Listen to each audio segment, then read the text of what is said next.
inside of me internally, I already in my gut knew that the dots were being connected, but my brain wasn't processing it. So then when the abuse started with him, it like knocked me. I mean, PTSD just came out of nowhere. Like it was just a really bad, weird time in my life.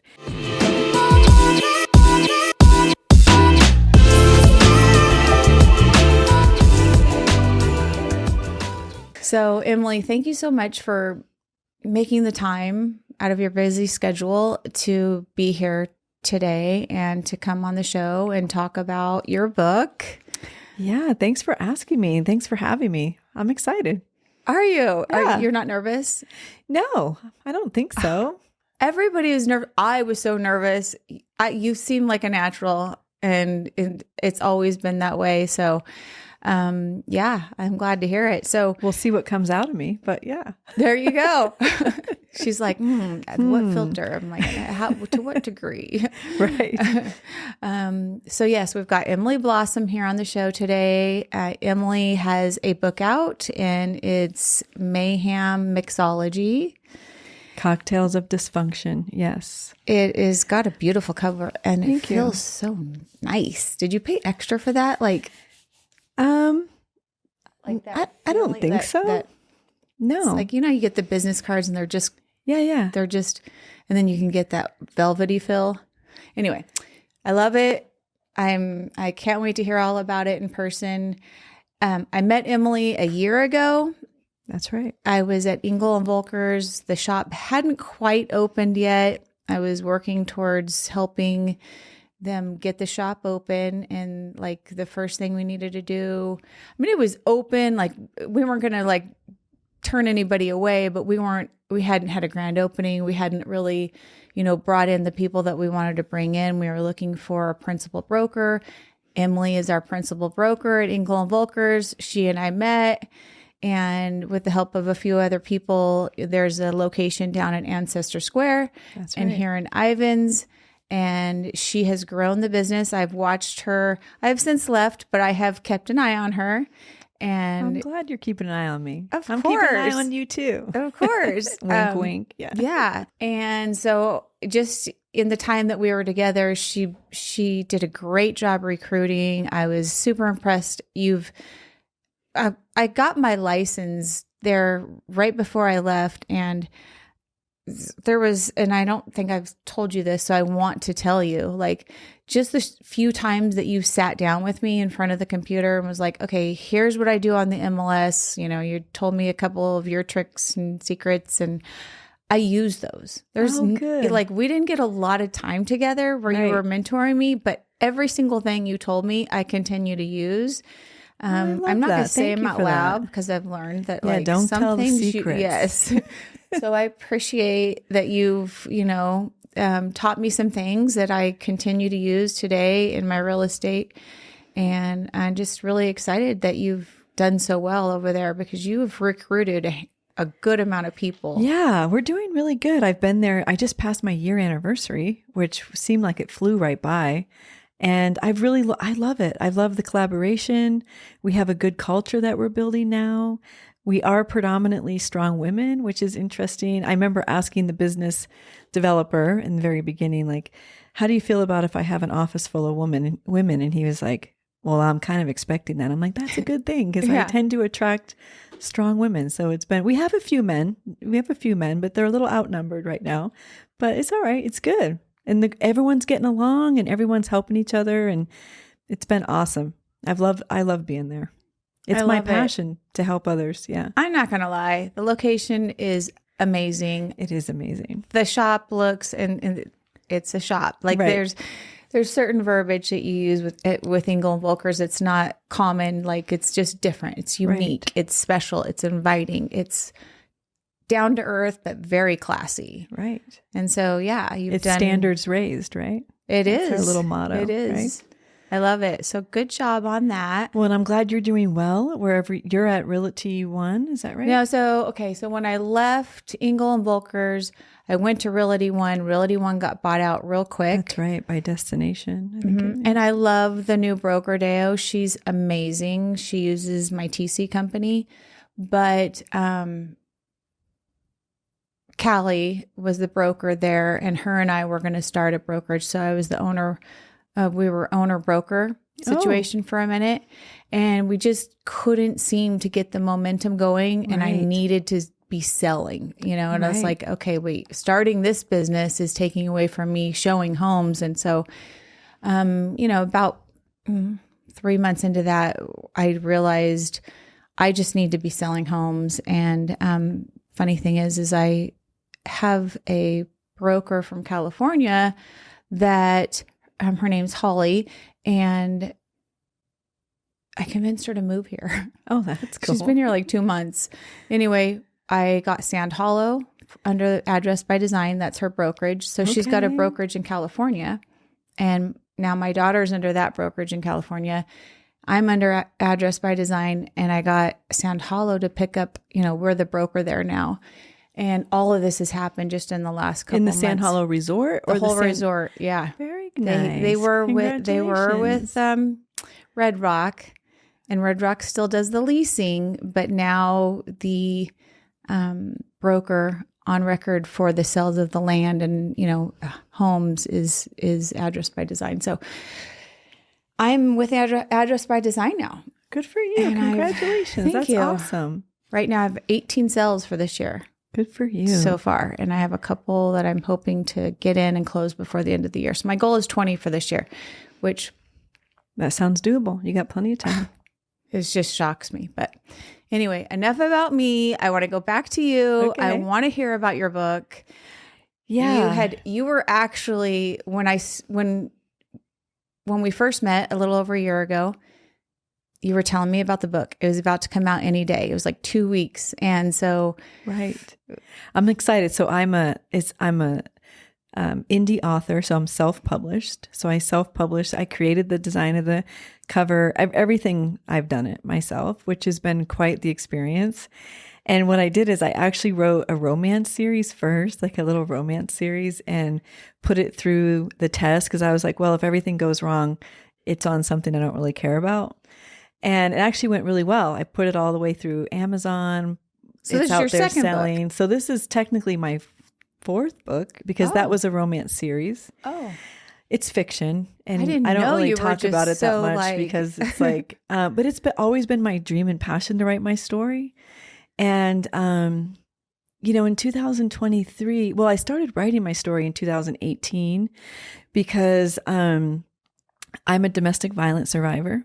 3-time domestic violence survivor. And during my third marriage with the last abuser, I was trying to figure things out. So I was in therapy and I was, trying to take care of myself at the same time all this stuff was going on.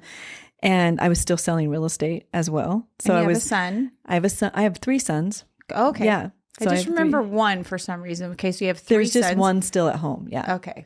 I have 3. 2 are adults. And I'm actually a grandma, Gigi. So I have 2 little grandbabies. That's right. Yeah. And so one of my therapists told me during that time, go back through all your journals and, see if you can find your patterns, and I was like, yeah, I'm not going to do that. That's dumb, right? That's so dumb. And then I ended up doing it and I'm like, I'm not going to find a pattern. And not only did I find 10 patterns that I was just like, this is freaking ridiculous. I don't know if you can cuss on this podcast. Oh yeah, you can. Let it go. I was like, this is freaking ridiculous. And one of those was, since I was 14 years old, I've always wanted to tell my story and write my story, but my story wasn't even close to done back then. But in 2018, I was like, what am I waiting for? Like if I don't start it, it's never going to happen. Right. And so I did. I started it and it was very healing. I cried a lot in the first, and the way it evolved is really cool because I just got the goosebumps because my first abuser was my father. Yeah. And so during that dark time of my third marriage, I actually wrote the childhood parts of my book. And I was still in a very dark place, which I realize now that writing those dark chapters during a dark time was the only way I could have done it. Because now if I write it, now I'm all Pollyanna and cream puffy. It would have been in a different light. You know what I mean? So I had all those childhood chapters, and I went through a lot of anger, and I went through a lot of healing, and I went through a lot of stuff. And then I started realizing the parallels of all the exes. So it was my dad was my first abuser, and then my first husband, who I met, I was 13 years old when I met him, and he was 19. And I was a runaway on the streets back then. And we have so much in common. He's the father of my first two boys. And I left him the funny part is how insane some codependency is like, I didn't consider what I was in with him abusive until I started reflecting back on it and going, oh yeah, that totally was abusive. What the hell's wrong with me? You know? Well, no, that's normal because that's your normal life. So that doesn't, Yeah. At 13, you're not taught to, here's what abusive it's all I knew, looks like. Right. You're not even taught how to balance a checkbook. You're just. Right. Well, and what was cool about him at 13 was when he was 19, we met in the projects. I grew up in Section 8 housing, low income housing of Manchester, New Hampshire.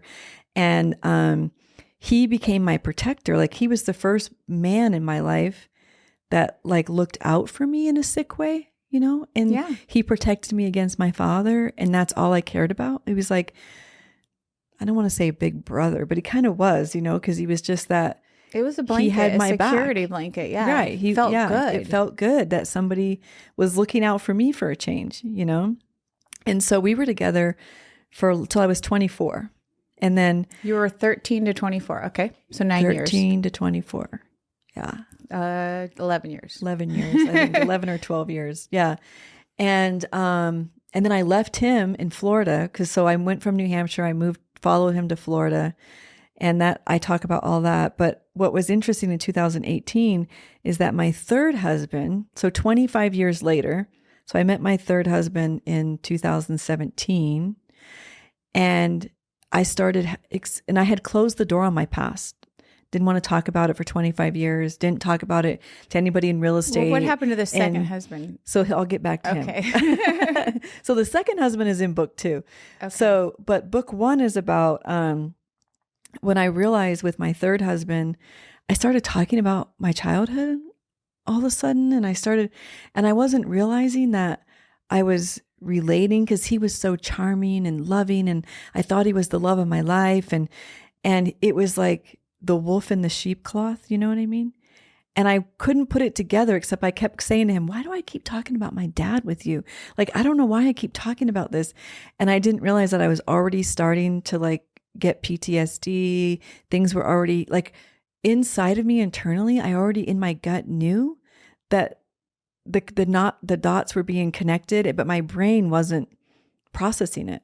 So then when the abuse started with him, it knocked me. I mean, PTSD just came out of nowhere. It was just a really bad, weird time in my life.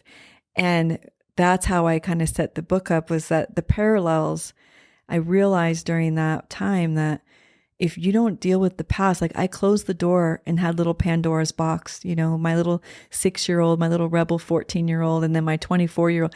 And I had to go to work to raise my kids. And survival mode. Survival mode. Mm-hmm. And that I didn't realize that when Mr. Charming came along, he just cracked open Pandora's box. And when that happened, a floodgate of chaos just came. And you were probably somewhat happy after, your second marriage, which we'll learn about later. But, you learn to find that joy again in your life. And then you get right back into something and you're like, wait, I'm supposed to be happy. This is a new chapter. I'm supposed to be happy. Why am I not I know these feelings. Why am I not happy? I've got to figure this out. Right. And I was full of so much shame and guilt, because all of a sudden I was like, how did I not see this coming? I went through all these years of therapy and self-help junkie. How did I not see this? But if I look back on it, I really did, with all these I just wasn't listening to myself. You didn't heal from some of the things by shutting the door. I never healed. I just shut the door on it. You cleared up some dysfunctions because you and I both, like, living on the streets, that has its own dysfunction. Right. And so you cleared up a lot of dysfunction so that you could be professional enough so you can take care of those boys that you had at home. But there was the other things that you didn't work on because you wanted to just shut the door and not think about that stuff. Right. Exactly. And so, yeah, that's exactly what happened. So when I wrote the book, the first book shows the parallels of the three men, the three abusers of my life, and my codependency, like my part in it, which is really interesting how the part that I played and how writing really healed it. I mean, it was really like the window to my soul kind of thing, like, wow, I saw my own patterns as I'm telling the story. And it's pretty, I tried to be as raw and as much as I could. And I re-talked about my childhood and I let it all come out. And it was just, one of the therapy sessions I talk about in book 3. So it's a series. So this is book 1. Book 2 talks about the calm in the storm, which is my second husband. Because when I left my first husband in Florida, I was 24 years old. I had 2 babies in tow. They were 4 and 2. And I was crying. Okay, so wait, let me just, when your 2 and your 4-year-old was when you were 24? 24. When you left him, the first one. Okay. When I left the first one. And you were in Florida and you were leaving to go where? Back to New Hampshire. Okay. I was going home. And in where your mom lived or whatever. Where my family was. Okay. And like, in that kind of dysfunctional mindset, right? My whole family and me had this idea, like I was tucking tail and going home a failure, right? Like my marriage didn't work. Here I am thinking, like my first divorce, I'm 24 years old. I'm going back home. Like I felt like a failure. I was crying. And I was just had this like, this was the first epiphany of my life. Cause I was like, I'm 24 years old and my whole life has been abuse and riddled with chaos. And I lived on the streets for a couple years with me and my sister. I mean, went down this whole drug and alcohol addiction, and we ended up in rehabs and outward bound programs. And then I got my life together and I went back to school, and like I graduated high school and I went to college, but I didn't graduate college because I became a mom. And I'm like, but at 24, you were doing all the things that you're supposed to do. I'm doing all the things I'm supposed to do while I'm being abused by all these people in my life, right? And now I'm looking in the rearview mirror, driving home and looking at these 2 little faces, and I'm like, how am I going to stop this cycle? Like, what am I going to do? How am I going to save them? And I really felt like I got to break these cycles. I had these moments on that road trip. Like I turned, because I had a little Ford Escort and I was pulling a 6x9 U-Haul trailer. So like, my grandpa didn't want me to go up 95 to the Jersey Turnpike and all that. So he rerouted me through the mountains of Pennsylvania. And so a 24-hour trip turned into 3 days, which I needed it to because I had all this mental. Why didn't he want you to do that? Well, because he didn't want me to hit all the potholes on the Jersey Pike. Okay. If you've ever driven the Jersey Pike, it's like, it's like craters. He didn't want his granddaughter being... With the trailer. With the trailer and the babies. And he thought something bad was going to happen to me. I thought something bad was going to happen to me. And nothing did. Nothing bad happened. But except for I had this like mental epiphany on that road trip. And I made a pact with myself, with the boys, with my disease. Like I was going to break the cycles of abuse, poverty, addiction. Those are the only 3 I identified. But later when I got into real estate, I added small thinking because I realized that small thinking was the cycle that caused the others. And I just I didn't understand how to think bigger about things. And when you grow up in those environments, nobody's thinking big. Yeah. You're just like, how can I pull the wool under people's eyes to make them think that like I'm normal? You're just getting by. I'm just trying to survive. Right? Yes. So no, I'm going to go home and have dinner when you have no food in the house. Right. Or a house to go back to even. Right. Or so many times I'm in the store with $10 to buy a week's worth of groceries, right? Like I was in complete survivor mode. Now I'm a single mom again, tucking tail, going home. And I just was in tears. Like, I'm going to raise men. And the only thing I know is fighting and the only thing I know is abuse. So did they witness it? Like you don't want them to witness it, obviously, but if they do, that's no. My older boys have no recollection of any of that. That's great. Yeah. So they'll adopt those behaviors just because that's what's normal. It's just what's normal. If they witness it, that's what is normal in their life.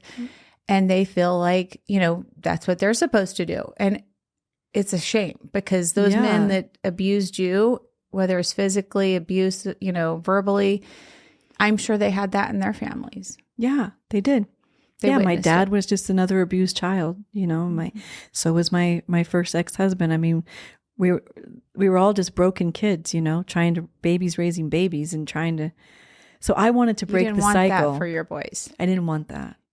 And so to break those cycles, first of all, I didn't tell anybody about this big dream that I had that I talk about in book 2, except for my second husband. When I finally met him, I did tell him just a little bit about my past and a little bit to know that I was on this mission. Like I had waged a war for my life and for my kids. And raging a war on your life also comes with consequences, right? I became the woman of like, come hell or high water, get on my train or get too the much F off. Ambition can really be like a lot. Right. I became like a raging freight train, right? But I was determined to not be abused anymore. Right. So I just like took on this alter ego of like, get the hell out of my way. Right. And I learned that was your fuel. That was it.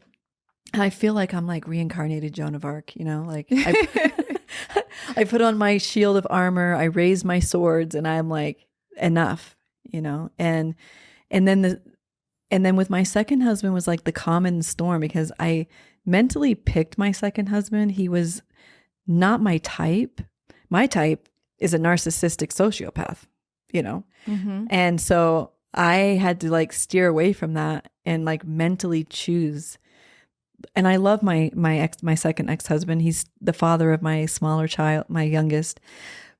But like it was a different kind of love, like an appreciation. But he also had, because I still had my patterns of what I was attracting. So he also still has mental illness, and he was just the softer side of, he suffers from anxiety, depression, and other codependencies so we became like the perfect codependent couple. That's why he was like willing to take you in, and you were wanting him. Like why would this guy normally be with me? Oh, okay, because he's got issues too. Right. He's got it right. We both right, but they were the better side, right? So he helped me raise my boys. He was complimented your strengths, complemented each other. Right. So I laugh. I say I became his motivational speaker. Like I talked him off the edge all day long, and like he kept me from my boys seeing me drunk, and like he kept me, like I would come home, pass out in the snowbank, and he would drag my ass inside and like clean me up before anybody saw me, Oh, and I love it. Yeah. So it was like, we just had this, we never talked about it obviously, but we just had this sort of silent understanding that like we had each other's back. Mm-hmm. For 16 years we were together. That's awesome. Yeah. And then over time, things work until they just don't work. And that codependency wore on both of us. And I was raging, like, I don't even know how to explain myself, but it got to the point in that marriage where I didn't like myself anymore. Like I was just a rolling freight train of, it was never good enough. No matter how much I worked and how much I achieved. And I mean, I got into real estate in 2006, and from a girl who didn't know anybody who's had real estate, I went from, I sold 16 homes my first year. I made my first 6-figure income. And I thought once I hit 6 figures, like I would have arrived. Mm-hmm. Like being from the ghetto, it's like everybody that's they're somebody. And when the void didn't get filled. And when the void didn't get filled, and that money, I didn't know how to manage anything. I didn't know how to manage money. I knew how to be in survival mode, And so I had to learn all kinds of, and that's how I became a self-help junkie. I'm like, I got to open a book. And where I come from, nobody opened books, so. What year was that? 2006. Okay. And by 2008 was the first year I made the largest income I've ever made in my career. I mean, I've made a lot more since then, but that was and it's also the same year I lost everything. Well, 2008 was like I mean, everybody knows that year. Everybody. So knows you that year. had a lot going on in Right. addition to what was already going on out in the world. Right. Right. So when I was a teenager, you know, when they picked me up and put me in rehabs, you know, I was classified as an alcoholic, you know. And then when I was 18 and my life was doing better, my therapist said, you know what, Emily, we don't think you have an alcohol problem. We think you have a behavioral problem. And I said, well, yeah, of course. That's what I think too. Yeah, let me have a drink. Yeah, then. let me have a drink. So I did. I started controlling my drinking. I'm like, yeah, I don't have an alcohol problem. That was my dad. That was my first husband. That's not me. You know, I had a behavioral problem. And so I'm just going to control my behavior. So then I just became this control freak around my alcoholism. But deep down in my core, like I always knew the gene existed for me. Like I'm not the kind of person that can have drinks and then stop. Like I don't have a shut off valve. It feels good. Why would I want to stop feeling good? I can't stop. Yeah. Once I start, I can't stop. So I have. And do you mean like around the clock, or do you mean just like I will drink every night, or would you drink like to where you'd have to actually get up in the middle of the night to drink so that you wouldn't have? I was heading to that. And stuff? I did not have the shakes yet. I was heading to that point. I was becoming a daily drinker in my third marriage because, so when I say like I would drink until I would black out and pass out. Yeah. And then the next day I would nurse myself, you know, I'd be hungover for actually probably 2 or 3 days. And then I'd start drinking again to get rid of the hangover if I could, or then every day it just got worse. In my third marriage, it was like a nightmare because he was also an alcoholic. Yeah. We were like 2 peas in a pod and, you know, and so it just escalated from there. And he's the one that brought me to my bottom of my alcoholism. So at 46, I went back into the AA program, and I am a recovered alcoholic today, 4 years. And, you know, so back when I was 15, I was considered a low bottom drunk. At 46, I was considered a high functioning alcoholic. And most of the people in the business world say, well, Emily, we're not those people. We're not those people. Like, you're not that. And I'm like, I am that. Like, and it's okay. Like, alcoholism it doesn't discriminate. It doesn't say, oh, Emily, based on your status. Right. We're going to pass you. You make enough money now. You actually no longer have to have that as, you know. Yeah, you don't have a disease. You don't qualify as that anymore. Right. You qualify as this. Yeah. You're a social drinker now. Right. With a fancy little martini, and, you know, and we don't see you going home having 5 more before you go to bed. Right. Right. Right. Exactly. And so that can't be you because, well, and the idea of like what an alcoholic looks like is somebody that's in the ghetto, somebody that is down and out and, you know, dirty, and, you know, the image of people don't know what alcoholism really looks broken like. Person, right? Alcoholism looks like you and me. It looks like it's a disease. A bottle of water could be a bottle of vodka and you would not know it. And that person that's drinking that bottle of water that is an alcoholic, and I know and love somebody that has gone through that. And I was like, whoa. Right. We've been driving together like for years. Like, I had no idea. Right. Your water was vodka. Like, people don't know. You don't know. And I have been that person that has said, you're fine. You can have a drink. You're not, you know, and now I know, but it took me it's crazy. Yeah. It's really, and for a while I felt really vulnerable about it. Right. But when I came out with the book, when the book came out last year, there was a lot of people in the business world that reached out to me and said, oh my God, Emily, I read your book. And my heart like went to my stomach at first, right? Like, oh my gosh, my story is out there. There's no more hiding from. But then I realized, you know, in my recovery program, I've realized that we're only as sick as our secrets, right? Yeah. So as long as I keep those doors closed, not only am I still sick, but I'm also not helping anybody. And the amount of young women that I am helping from this book puts anything else that happened, like anybody else that reads it. And I've had nothing but positive feedback. Any judgment that might come your way is okay. It's okay. Because you have helped other women, other people, other men who doesn't have to be a sex or a color or a race, or it doesn't even matter your orientation. If your story has helped somebody, who cares who judges you? Right. Right. And so And that's where nobody's I'm at judging you, now. honestly. No, no, I don't think so. But it's in your head when you put your story out there. You've put your story out there, and it's like, I still worry about it. I'm like, Yeah. people are going to think I'm, weak or, and I don't want to have to compensate for that and come off stronger because I just want to be vulnerable and I also want to be strong. I want to be all the normal things, right? But sometimes my head can still play a factor. Right. And be Mine like, too. okay, They're judging. Yep. Or they're treating me that way because they saw my weakness. I've let them see my weakness and they know it's there and the respect isn't as high as it used to be, and that could just be my head. Right. I get like that too. I have an obsessive thinker. That's a little bit what alcoholism is about, an addiction, right? We have this obsessive thinker, and the more transparent I can be about it, the less it is. It's interesting. Like it's like a talking disease. It's like the more I talk about it, and the more I help others, the less it is. It's really kind of an interesting dynamic. You're right? pulling all, you've been carrying around this bag of crap forever, and the more you can share, the more you're pulling it out, along with the counseling and all that stuff. And so your bag gets lighter. Yeah. And you don't really feel like you need to have a drink. I feel you're like, I'm just saying, like, if I am understanding you right, you're like, I'm actually happy.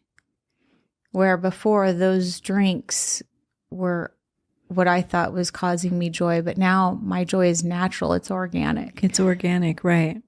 And the drinking originally was filling that void, and numbing things out, so I didn't feel or deal with my obsessive thinker. Or, I realized that drinking was never the problem, right? It's just the way I think and the way I was brought up to think, and this fight or flight syndrome that I have in me. And, I just think as a society, we have to talk about these things. Like the more we talk about these, the more we can help each other. Yeah, right? because there's millions of people, right? Yes, living in this same in their head, though, not willing to open up. And partly because they're not ready to deal with that yet. Right. Well, and they call the high functioning alcoholics, they call us the silent sufferers, because to the outside world, we look like we have our shit together, right? And we go home behind closed doors, and it's a shit show going on, or in our heads, or what we have to go through to manage the day. And it's like we're all alone and isolated inside, so the more you break down those walls and, recovery is a we program, drinking's an I program, you know what I mean? So we get sober together and we get recovered together, and it becomes a community of people helping each other.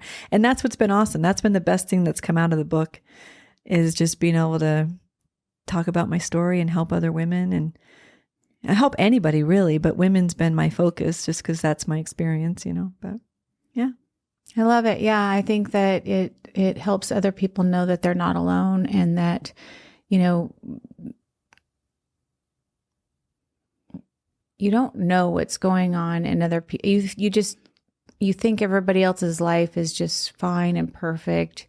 But when you learn that there's a lot of people out there struggling like you are, and they're willing to talk about it, and then you start relating and being like, you become the inspiration for them to say, okay, me too. I'm having a fly.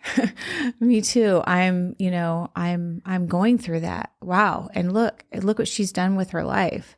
And she's figured out how to, fix it and how to heal. Yeah. Yeah. Like I just did this luncheon with the Chamber of Commerce. It was lunch with the leader, and all the young people came to the office at Snow Canyon, and I just had lunch with them, and I was very transparent about my story and talking about how I became who I became as a broker. And there was one intern there that came with the chamber, and she came up to me afterwards, and she felt comfortable based on what I told her. She was trying to go for her real estate license, and she had been in foster care most of her life, and she was sharing her struggles with me and I was like, girl, you just come with me. I'm going to help you out. Like she probably would have never talked about that if I wasn't transparent about where I've come from and encouraging her that you can get your real estate license if you're a child from foster care or alcoholism, or, it's okay. Yeah. And you can come, the classic rags to riches story, Yes. like you can be it. Yeah. The thing about people that have had to go through really hard things in their life, when they have the ability to be just as equally as strong, because once they find that strength, they go, it's like that pendulum, right? And they can go the other way. Almost right. To your point earlier, you went with your second husband, like you went the other way so strong that you're like, I'm doing it and I'm not going to stop. I'm going to double down. I'm doubling down. That could be like to our demise a little bit, right? But balance is the thing we've got to learn. But yeah. I had to reel that back. Yeah. Of course she can. If she can go through what she's went through, she can get her real estate license and sell real estate. Right. And you're going to help other there. people. Yes. Right. And so we get to mentor, like you and I, we get to mentor young women coming up behind us, saying it's okay to come from meager beginnings and be successful. That's a lot of people have that story, and it should, there's no shame in it. Yeah. And I think a lot of us try to be quiet. I know when I first got my real estate license, I wasn't telling anybody. In 2006 when I was in New Hampshire, I had my license for my first 5 or 6 years. I moved here in 2011. So I didn't tell anybody. Man, you had 2008 when you hit the jackpot and made your first big and amount lost of money. It all. and then 9/11 or 2011, which was another huge year, right. is when you moved here. And so, okay. Yeah. Wow, Emily. Yeah. I've been wanting to read your book. I haven't. I've been, thinking about you. And that's why I showed up to your doorstep the other day. And I was like, I want to have her for a full hour. I want to hear, and of course now I absolutely want to read all 3 of your books. Yeah. I have so many questions, but hopefully a lot of them will get answered in the book. I want to know to the degree of abuse. Was it, and I don't want you to have to answer everything, because I do want to leave some of it for the book, but it's crazy that you're so successful. And when I first met you, I would have never pinned this on you. I know. As you probably didn't know I was a crystal meth cook. No, I didn't. Hooked on drugs for 13 right. years and also homeless at 13 and figuring it out. So, when we met each other, we were like, you kind of told me a little, and I was like, yeah, I can relate to that. We're like kindred spirits, right? And how here we are a year later, and it's like, okay. I knew that our lives were parallel in a lot of ways. So I'm excited to get your book. And well, I'm excited. So I brought one with me. So if you on the podcast or on your Instagram wanted to give it away, I'm happy to put it out there to whoever might be interested in it. They can also get it on Amazon. So how can people find you? Tell us all the things. I'm just on Amazon. So Okay. they can, I have the romance novels are out there too. And then this one, and I have some journals that I published out there, and a little affirmation book is out there too. So they can find me on Amazon under my author account, or they can just go on Amazon and put in the book title, Mayhem Mixology, and I'll pop up. Yeah, that's how they can do it. Or they can win it on your, however you decide to give it away. Or yeah. Thank you. Yeah, I'm excited. Thank you for having me. I'm excited awesome. to give your book away to some lucky person out there. So they can find me on Amazon under my author page, Emily Blossom, or they can put in the book Mayhem Mixology, and I should pop up. And then they can also, I have a website called soulblossomtribe.com. They can check it out there. I've just started that website, so I haven't talked about it too much. But so what is the website again? soulblossomtribe.com. Okay. And so that's the beginning of a really big idea that's coming about helping women and having retreats. And I haven't even really gotten it all started yet, but they can go to that website. The website. Yes, the website is up. and running, and they can get links to Amazon and read a little bit more about me on there. Yeah. I want to come to one of your retreats. Yeah. I'm excited for I know. this. So I've been trying to, Think we've big. just been really busy lately, as you know, with being at Engel and Volkers this past year. But my dream is to, create some women empowerment retreats, probably out in Springdale, and, all about self-healing and I love stuff like Springdale. that. So yeah, That's awesome. they have some really nice resorts out there now that can hold about 40 women. So They do. Yeah. Like this last year, they've like just popped up. I know. Yeah. I'm in transaction right now with just 1.5 acres out there, and just a piece of land with a general contractor. And it's like, oh my gosh. It's going to be amazing. You're going to do great. Yeah. I'm excited. I'm so grateful that you have shared your story a little bit. I can't wait to start diving into your books. I might even pick up one of your romance books, but definitely that little, what'd you call it? A notepad? So I have a little affirmation book and a little journal book. And what's the journal book? it's just about, changing your habits. Yeah. And like, it's just a daily morning and evening check-in.